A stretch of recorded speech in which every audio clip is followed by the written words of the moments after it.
est cette femme qui, parmi les enfants qu'elle a eus, il y a un mâle, un enfant garçon que tu n'as pas circoncis pendant qu'il était bébé. Au moment où tu as décidé de faire sa circoncision, il avait atteint un certain âge où il pouvait bien sentir la douleur. C'est qui? Je dois te dire quelque chose par rapport à l'enfant. C'est qui? Tu as fait la circoncision de l'enfant pas comme on le fait pour les autres enfants, 1 mois ou 2 mois. C'est qui? Madame, venez s'il vous plaît, donnez-lui le micro. Il est là? Il n'est pas là, mais il est de l'église. Oh. Homme de Dieu, tu as dit on peut...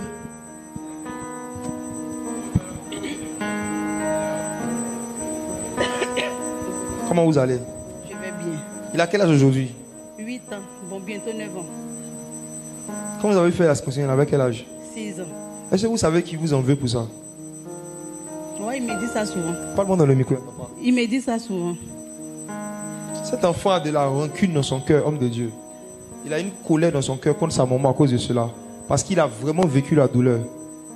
Et si on ne traite pas le cœur de cet enfant, on risque de l'initier à la sorcellerie. Parce qu'à cause de cette colère-là, il fait des songes. S'il était là, j'allais parler avec lui. J'allais lui raconter ses songes.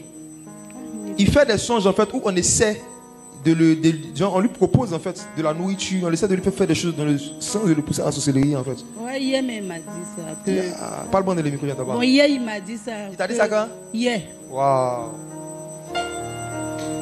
Waouh. Il t'a dit ça hier?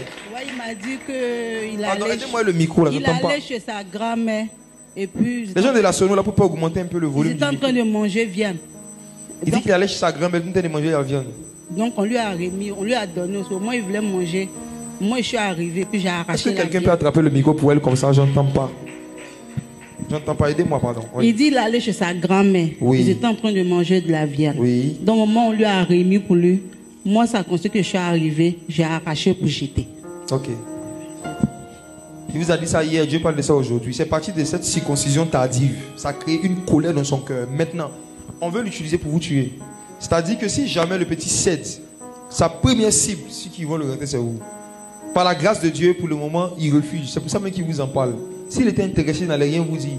Il allait continuer de sourire avec vous et tout ça. Mais la nuit, c'est qu'il allait vous montrer. Comme Jésus est vivant. Comme Jésus est ressuscité. Comme Jésus a des yeux et il voit. Emmenez cet enfant chez le pasteur. Que le pasteur parle avec lui. Que le pasteur prie pour lui. Pour que son cœur soit guéri.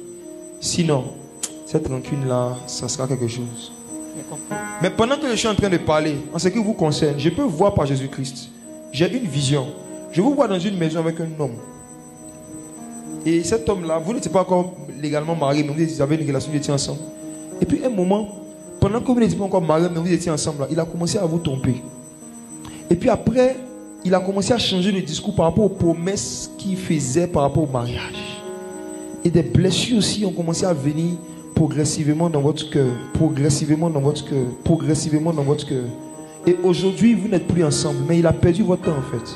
Parce que dans la même période, il y avait d'autres propositions, il y avait d'autres personnes qui vous faisaient la cour. Si vous n'avez pas mis votre foi en lui, votre confiance en lui, actuellement, votre vie, vous seriez loin. Wow. Et il y a une rancune encore qui est quelque part par rapport à cet homme, parce qu'il a comme perdu vos années. Et il a pris une autre femme après. Et il enceintait une femme. Et vous avez appris cela. C'est douloureux. C'est douloureux. Madame, Jésus veut vous consoler. Il faut que vous pardonnez de tout votre cœur. Si cet homme vous avait marié, vous aurez rendu malheureuse. Parce que c'est un homme, c'est qu'il y a une malédiction pour qu'il devienne ivrogne. Il est devenu ivrogne. Il est devenu ivrogne, non? Pourtant, il était millionnaire, mais maintenant... Je sais. C'est une malédiction qui était sur lui. Et si jamais vous étiez toujours avec lui, il allait commencer à vous porter, mais à vous tabasser. Il allait commencer à devenir violent. Il y avait une malédiction sur lui pour qu'il devienne ivrogne. C'est pour vous délivrer de cette malédiction que Dieu a permis qu'il se sépare de vous.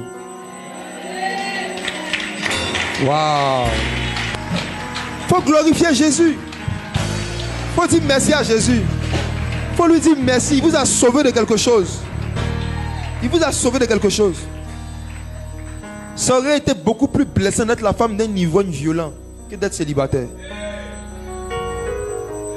Faut dire merci à Jésus.